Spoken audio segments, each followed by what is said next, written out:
Starting. Can you record? I am. Thank you. Okay, I'm not wasting anybody's time today. So I wanted to meet with you, even though it's like sort of a holiday today, just because we're starting sort of a new phase, and I keep thinking that everything that sort of worked before isn't necessarily working now and may not necessarily work. In other words, the way it's always been done, we have to stop saying that. Okay, the inferences or the conditions that we're working under, they're now totally different. And the way we did it before is 100% not the way we're doing it now. All right. So I had a conversation. Well, I'll get there.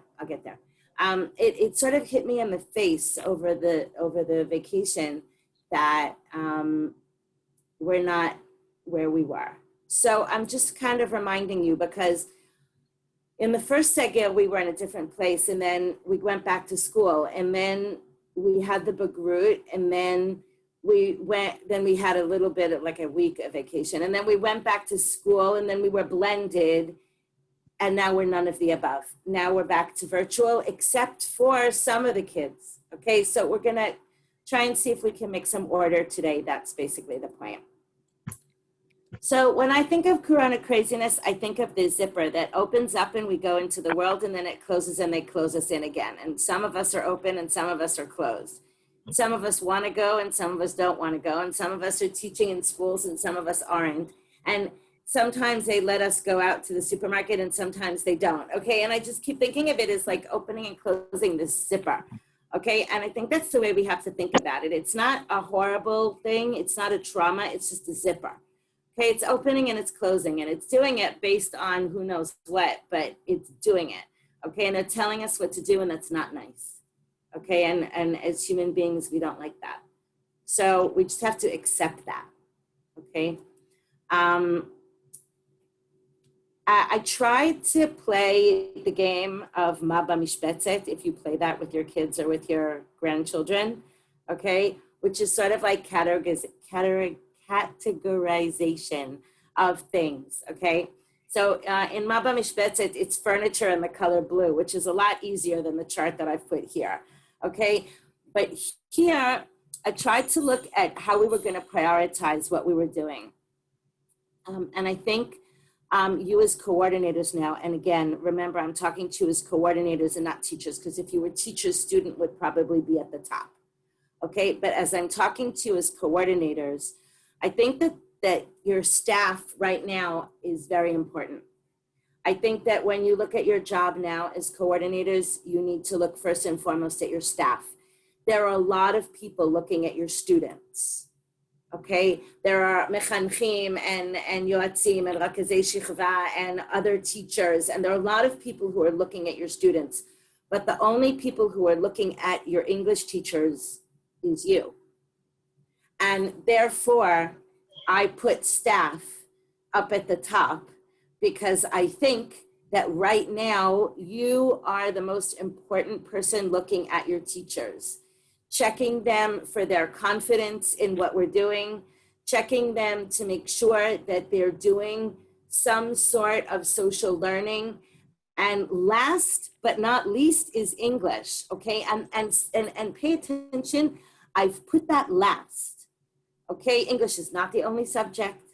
We don't get all the good hours. We don't get all the attention. I mean, we want to get all the attention, but right now we're not getting all the attention, and we have to live with that.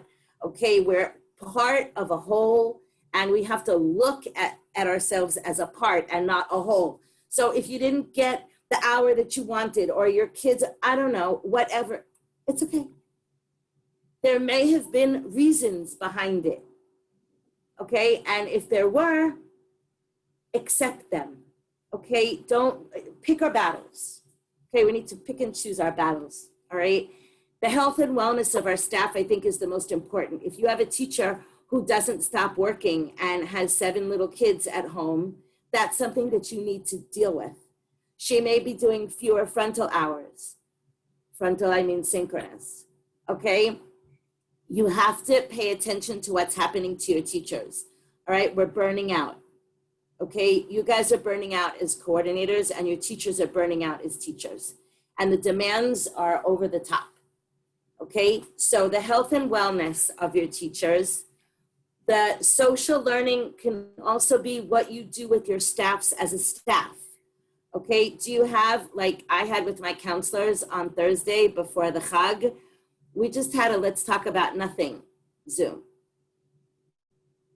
Okay, everyone just got it there in the morning. We had a cup of coffee. We shared muffin recipes and we sat and we had, thank you, Melissa, it was a great idea. And we sat and had what's going on session. That's okay.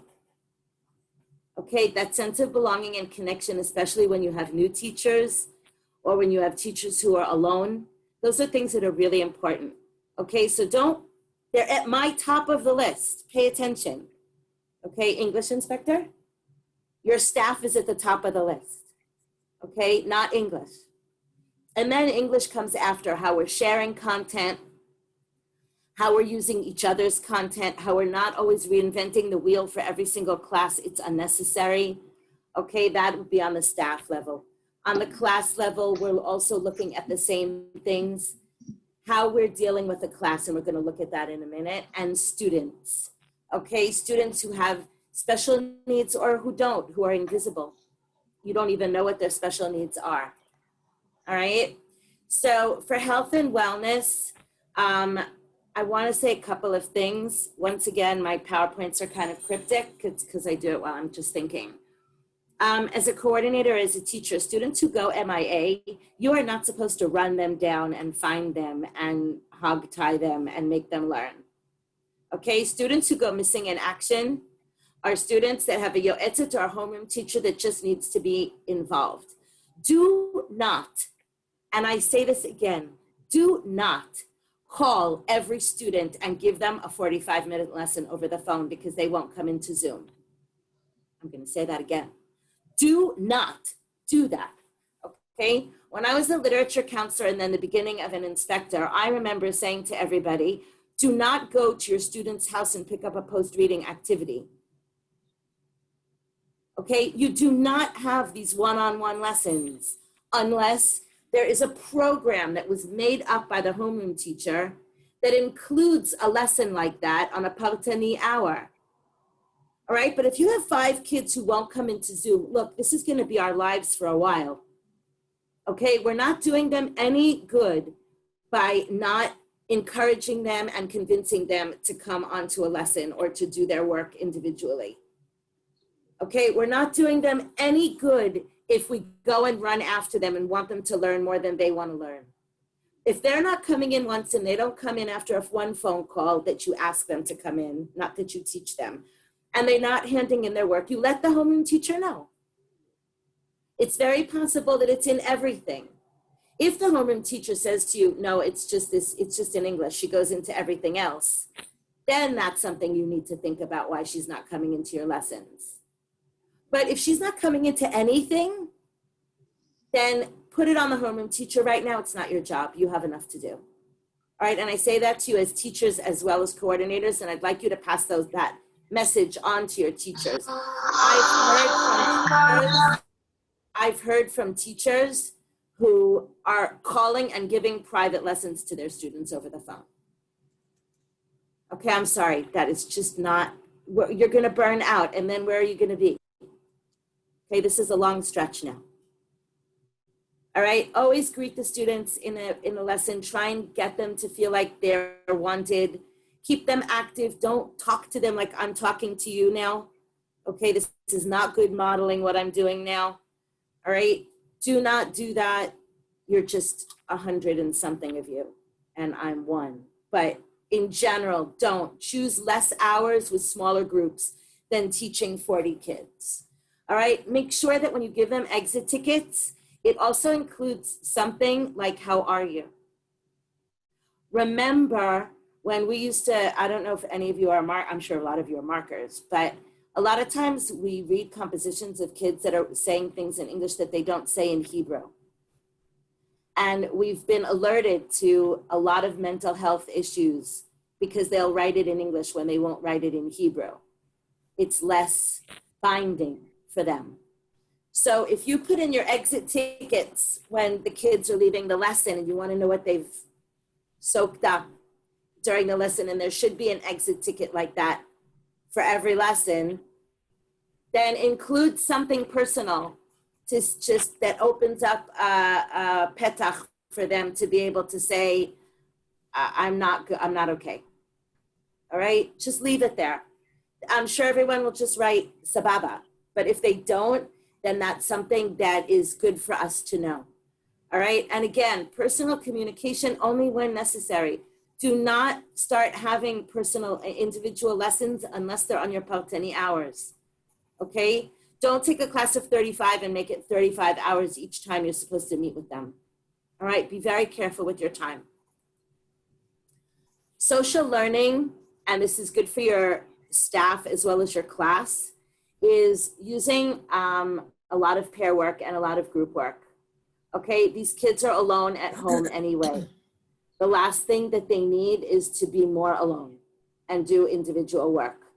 Okay, have them peer assess, have them work in pairs, have them prepare things in pairs, work on collaborative class documents, use your breakout rooms, use smaller groups of 20 or even 15 so that they can have their mics open all the time and they can actually, you know, say things as opposed to the way you guys are where it's mute all.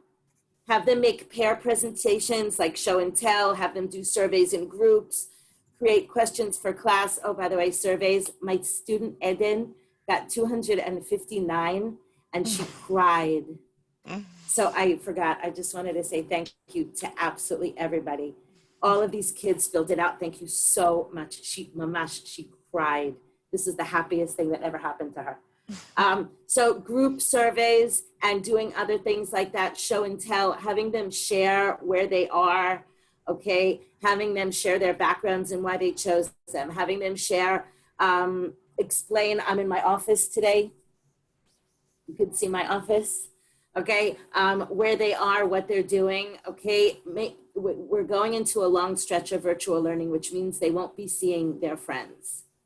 And so we need to facilitate this social thing as well, all right? And remember, anything you do in English is learning English, okay? Work much more on vocabulary and production. Have them be producing, either speaking or writing. Don't do all these reading comprehensions, okay?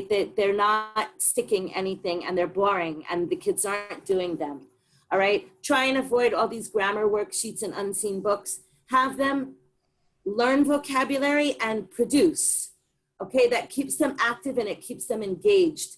Don't worry about assessment. We're gonna talk about it in a minute, but stop worrying about assessment, okay? Stop worrying about assessment. I'm gonna say that again. Stop worrying about assessment, okay? When it comes time that we're going to have to assess for some reason that is a bigger assessment or whatever, then we'll figure out how to do it, if at all. And use your stop and checks, use your polls, use exit tickets. Have them say one thing that they learned before they close off their camera at the end of the lesson. The blended learning course that's starting this week, which we'll talk a little bit more, has a lot of sessions about that. Make sure that you're there, okay? And I always say use Flippity as much as possible. Okay, and the Flippity, I'm just gonna show you the one that I like to use this is just the demo of it, but the one with the names, okay? It's pretty, they look at it, they wait for their name and you ask them a question or the question is written down and you have two, one for a question and one for the name, okay? Make it fun, all right? Always use it so that you're not just going, okay, Adele, what's the answer? Okay, because it's boring and kind of scary. This one is colorful and fun and springy and happy, okay? And you should be using it a lot, okay? I want to talk about the different kind of populations that we have because it's a juggle. Okay, and when you look at this picture, you kind of wonder how many balls he's actually going to catch and how many are going to roll off into the sunset. Okay, we have students who are only going to be learning virtually. We have students that are only going to be learning face-to-face. We have students who have classes that we're going to be teaching face-to-face, but some of them are going to be virtual because they're in isolation or they didn't come back to the kfal. Some of them are going to have virtual learning with a few who don't connect, and some who have no internet or computers. Some who are face-to-face where the kids are working, not working, face-to-face when we can only be virtual, and we are at home and they're sitting in the rooms. We've got those as well. And on one day, and I'm sure there are more permutations of these, and on one day you could have every single one of those, okay? Which is impossible. And it's an impossible situation, and you have to know that it's an impossible situation. So where we were 100% on the ball and we closed all of our, we covered all of our corners and we were able to make sure that everything was perfect, it's not going to be perfect now.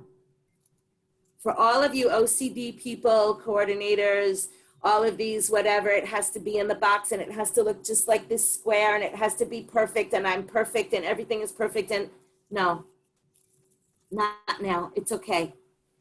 Okay, it's really okay. It's okay that a student can't get into a lesson that day. It's okay that 10 can't.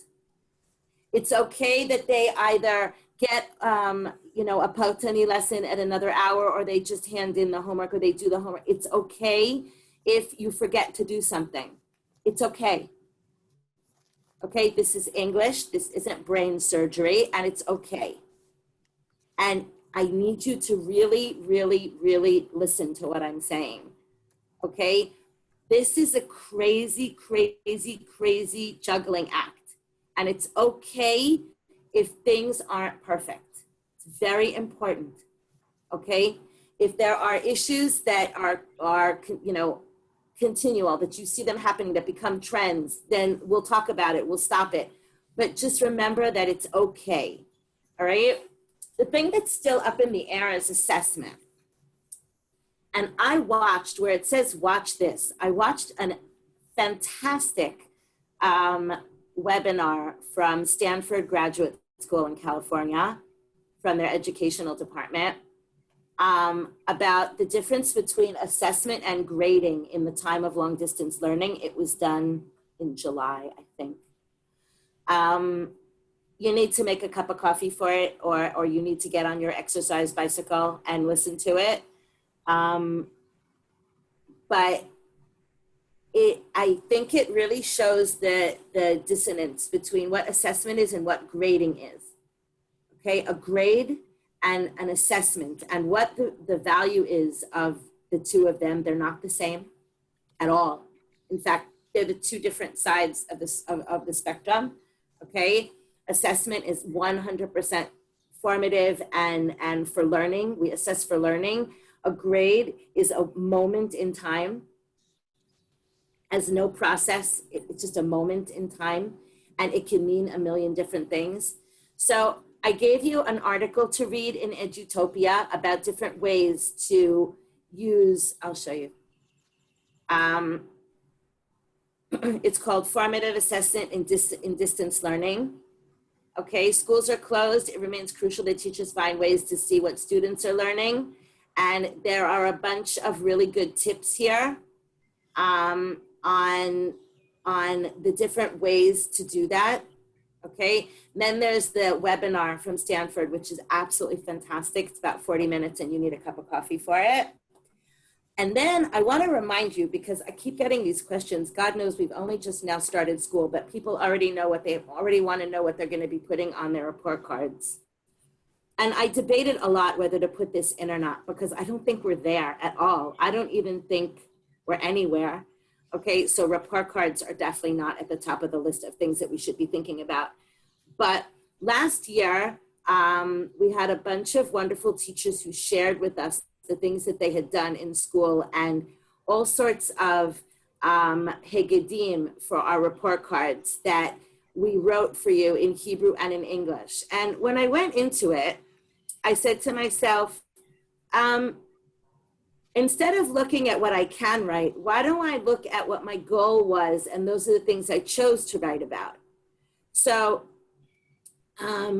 you work well in class, but you found it difficult to study long distance. Or your answers always contribute to the lesson. Your results do not reflect. You must apply yourself. I'm proud of your effort. You need to keep practicing. Read books at home. I don't like the practice your unseen now that I'm looking at it. I'm going to take that out. You must read.